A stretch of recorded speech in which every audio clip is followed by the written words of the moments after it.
जनता दरबारावरून शिंदे सेना आणि भाजपमध्ये cold war, तर वनमंत्री गणेश नाईकांच्या बालेकिल्ल्यात शिंदे गटाचा जनता दरबार। नाशिकचा महाकुंभमेळा होणार हायफाय, डिजिटल तंत्रज्ञान आणि एआयचा वापर होणार, मुख्यमंत्री फडणवीसांनी दिल्या सूचना।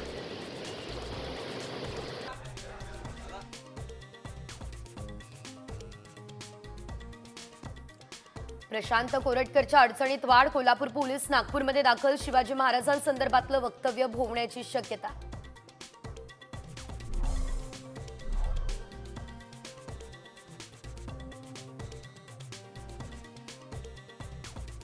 मराठीतून एमए झालेल्यांना अतिरिक्त वेतनवाढ नाही, ठाणे महापालिकेचं परिपत्रक, मराठी भाषा दिनीच मराठीवर अन्याय।